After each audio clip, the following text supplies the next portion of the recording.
It's easy to say, yeah, I support a full rollback. I would love to support a full rollback, but how do we get there? Palm Coast City Councilwoman Teresa Pontieri questions the possibility of another full millage rollback this year during yesterday's City Council workshop. Vice Mayor Ed Danko is in favor of the rollback. It's easy to say, just cut, but it's also easy to say, just spend. And I think that's what we need to avoid.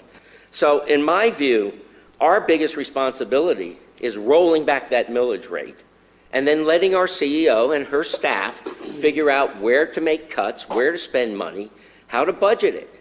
We can't micromanage each department. You know, they want to institute a few hires that we didn't do last time. I don't know if we need those people or not. I don't know if we need a lot of things because we're not there every day doing that job.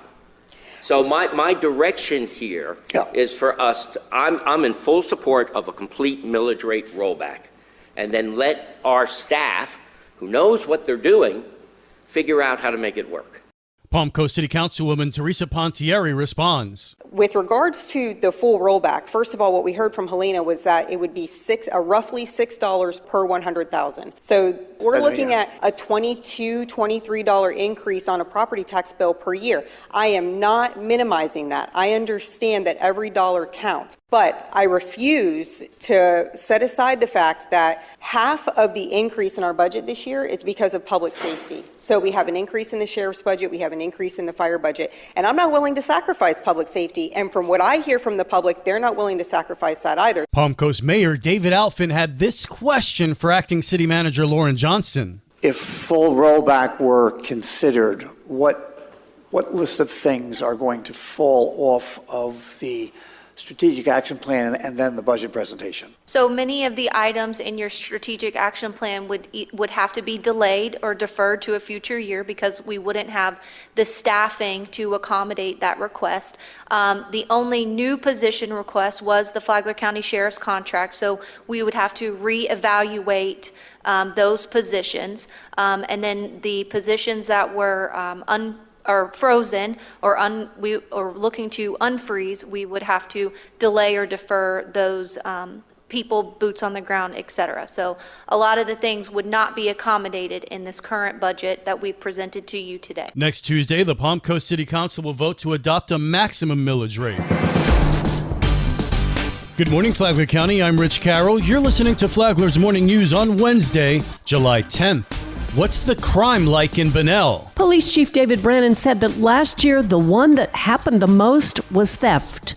We had a big jump in larcenies, mostly retail theft, like these Family Dollar and Dollar General stores. Oh, that's right. Yeah. We see a lot of reported retail theft. And those are the ones that are reported to us. Chief Brannon said there's probably a lot more theft from those types of stores than is reported to his office. Today with Pastor Jay is on WNZF, Sunday mornings at 8, anytime on the Flagler radio app. Tomorrow, Chief David Brannon talks about much bigger crimes than retail theft in Bunnell. From the WNZF newsroom, I'm Deb Albertson.